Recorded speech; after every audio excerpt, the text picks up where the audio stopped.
Hello again, everybody, and welcome to another edition of Brown's Latest. I'm Dave Grendzynski, but you can call me Grizzer because some people had trouble pronouncing Grendzynski back in the day, and so they said, well, we're just going to call you Grizzer, and that's fine. But this is where we get you caught up on some of the latest news that involves our favorite team in the NFL, that is the Cleveland Browns, and then we give you a take tied to each one of those news items as we make our way down the show.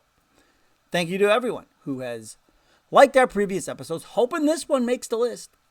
And to everyone who has subscribed to the channel and become members of the Browns Latest Dog Pound. And then all of you who get your comments down there in the viewer comments section and make your voices heard.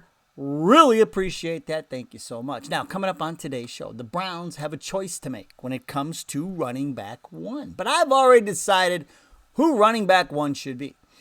One of the players the Browns cut on Tuesday is gone, but he will not be forgotten anytime soon. We'll explain. If you're wondering who is going to run as wide receiver 2, the answer may not be in the wide receiver room. And then down in the viewer comments, why Dillon Gabriel will not last as our backup quarterback. We will find out what that's all about. Now, normally we have a graphic here for you, right? To show you the schedule. But there's no schedule to show you. They're going to practice at noon today and the rest of the week. I mean, there's not much going on. But I did not come graphicless for the top of the show. We have something to talk about. Don't worry. It is the practice squad. It's settled. And you see Sal Cannella there. Brendan Bates, remember I said I thought it was a bit of a surprise. They had the 4 tight ends, and then, the Browns, it's like a chess match. Like, they show you something, and then they, because they're planning on doing something else anyway. You never know. You're like, you just. But anyway, I did think that was strange, and so they waived Brendan Bates yesterday, and he's on the practice squad. Now, speaking of strange, they also signed former Patriots first-round pick Cole Strange. And they added him to, he's a lineman. They added him to the roster, can play guard and center. They like these combo guys now. I agree. I mean, because our guys go down all the time. So you need combo guys. He's a combo guy. But the idea is to elevate him to the active roster, Mr. Cole Strange. He's not on our list. But Caden Davis is, Edmonds, Holly, James, Sam Kamara, familiar name. Amani Marshall, there's our guy. App State, Julian Akwara. Remember, he had such a good training camp and a couple of good preseason games. So, but he's still with us. And then Travion Williams, who we picked up to kind of help out after the Judkins thing happened. We also picked up a cornerback named Jarek Bernard Converse from the Jets. He's a 6th-round pick out of LSU. And to help with the Judkins situation, we also got the Rocket from the Chargers, Raheem the Rocket Sanders. We have 2 Sanders on the team. We have Shador and the Rocket. Legendary and the Rocket. But we got him from the Chargers. He was an undrafted free agent for the Chargers. He had 101 yards and 2 touchdowns in the preseason with the LA. And he also caught 5 passes. He's a guy from Arkansas and South Carolina. So he was draft eligible for this year's draft. The Chargers signed him, but the Browns got him now. So we have another running back. Whether or not he fills in as running back 3, we don't know, because we got to figure out running back 1 first. Some people are like, it's probably going to be Ford because he was, he's got the most experience in his Senate, and maybe. The Judkins situation is still up in the air. We don't know when he's going to be back. I mean, could be any minute, could be months. Who knows? But the guy I think should be running back 1, without a doubt, is Dylan Sampson. And here's why. Take a look at his stats from Tennessee. And I'll let you work down the list. 2022, 2023.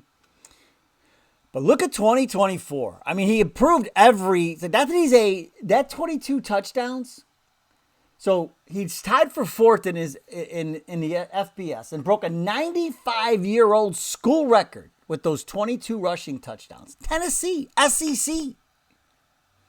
The SEC Player of the Year. He ranks 8th with 132 points scored, 9th with 1,491 rushing yards on 258 carries. Started all 13 games. The guy's a workhorse. And you know what? He also caught 20 passes for 143 yards. And remember, he even said he thought his pass catching ability was underused by the Volunteers. And so I say Dylan Sampson should be our RB1 because here's the thing. I think we get hung up on Judkins because we all watched him, right, all last year on the national championship run, and we're like, man, this is guy, he's going to be automatic RB1 and this and that, and Sampson will be a nice fill-in, but we got two studs. We got two of them. And, I mean, it's not like, he played in the SEC. So I think you just roll with Sampson and then let Ford play Ford's he's at his best, in that third down role. And so, we saw it. We saw it against the Rams in the preseason games. And so I don't have any qualms at all about starting the rookie at running back, especially with this zone scheme. And you saw on the graphic, they ran some zone at 35% of the time at Tennessee. So it's not foreign to him. And so yeah, there we go. That is my stake. I'm staking the claim that I think Dylan Sampson better be our running back when we beat the Bengals on September 7th. Now, gone but not forgotten, Dusty Hopkins. Why, Dave? You're like, we got rid of him. We got Holy Schmidt now. We don't need to worry about Dusty, but we do. Do you know why? This is like the Deshaun Watson thing, but on a much lower scale because we still owe him $6 million. It's dead cap. So his salary cap hit this year is about $2 million, and then next year it's about $3.5 million. So almost $6 million, and we're going to owe him. So Dusty Hopkins probably didn't mind that much getting cut on Tuesday because not only is he getting paid, as desperate as teams get for kickers, he'll be kicking for somebody. Every kicker we get rid of goes somewhere else and is better. It's just like the rule of the NFL. Don't know why. It is. That's just it is. Now you're wondering what is dead cap space or dead money. So it refers to the salary cap charges for players who are no longer on a team's roster, often due to release, trade, or retirement. So in this case, we terminated the contract. We released them. We don't need you anymore, but we still have to pay you. How awesome would that be? And it's not like chump change. It's $2.5 million. It's $3.5 million. It's like, come on, man, sign me up for that. That's why I always said, be great to be a head coach. Just get a head coaching job, get that big contract. And then when they fire you, they still pay you. So it's like, who cares? But I digress. And this occurs when a team releases a player with guaranteed money still on their contract. That's why the teams don't like to do guaranteed contracts. That's why the players love guaranteed contracts because it's guaranteed. They're going to get their money. But it also occurs when there's money remaining as in signing bonuses or option bonuses or other roster bonuses that are prorated over a period of time, and the player is released before the end of said period. So when Holy Schmidt is out there kicking, the ghost of Dusty Hopkins will be hanging over us just like the ghost of Deshaun Watson. Who's on the PUP list, and he will never, ever play for the Browns again, Deshaun Watson. But Dusty Hopkins will live on the Browns' payroll, just like Deshaun Watson. Now, kicker's settled. Is wide receiver 2 settled? Because you got guys like Thrash and Tillman, and but there's an untraditional or unconventional, use whatever unword you want, way we might fill this role on our team. And it is with our tight ends. David Njoku and Harold Fannin Jr. might operate as wide receiver 2 in this offense, especially with Flacco. But look at what Fannin, some more stats. I went to the land of small phonetic stats because, I don't know, they're just so small. The letters are so small today. But anyway, squint your eyes and take a look. You can see what Fannin did last year with Bowling Green. I mean, he just tore it up. Yeah, he averaged 119 yards receiving a game. And they used them all over the place. Kind of how the Browns were using them in these joint practices with the Eagles. And then you saw a little bit of it in the preseason game against the Rams, like putting them in the backfield and all these different things. So I think our tight ends will probably elevate to wide receiver 2 status. That's how much I think these two are going to be used. And so untraditional, yes. Unconventional, call it what you want. But effective, I think it will be. And I think that is the plan for our tight ends. Just turn them into a wide receiver 2. Now, always running with the wide receiver 1s are the viewer comments. And today we start with Tiki on Pause, who says, I told you Dustin Hopkins would be dethroned by the younger and hungrier kicker. Yes, you did, Tiki. 100%. Schmidt looked locked in from the beginning, and we talked about it. Remember back before one of my bold predictions, the what to watch for the Carolina, every one of the preseason games, one of the what to watch for was the kicking game, because Dusty Hopkins, and he went out there and he looked a little shaky, and people were getting at me. They're like, oh, geez, oh, man, you're being so hard on him. And he goes out there again, and he's a little shaky. And then and so, and this is where we're at. Holy Schmidt. He's gone. No Schmidt. Hope he doesn't kick like Schmidt. No, wait, we hope he kicks like Schmidt. We want him to kick like Schmidt. Ron Foltz, 2084. Watching Hopkins kick for the last 2 years was like watching Cade York. Every time he stepped onto the field, I started to get worried. That was what DeRosa was saying with the bathroom test. You can't leave the room until it's actually through the uprights.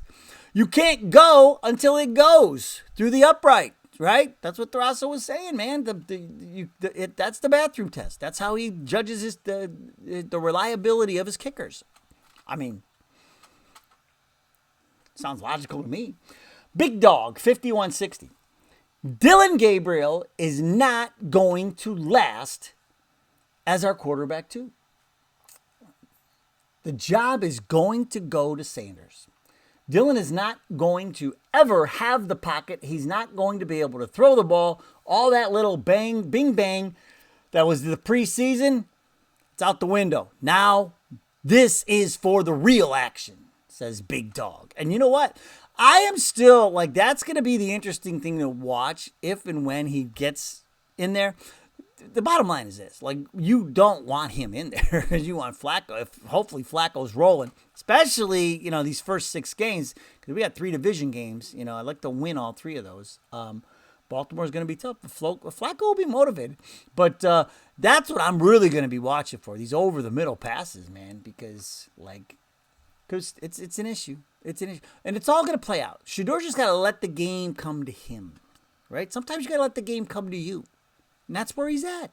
Just keep doing what you're doing. It'll all fall into place. Frank Joseph, Z7W says, our defensive line and linebackers looked impressive to me when the first team played. I agree. I think, and we went over the roster yesterday, and man, oh man, we're so deep for the first time in so long. And I was talking to a buddy about this just the other day. It's we can't remember when we've had a defensive line that has gone this deep. All of these guys. I mean, look at Kamara's on the practice squad.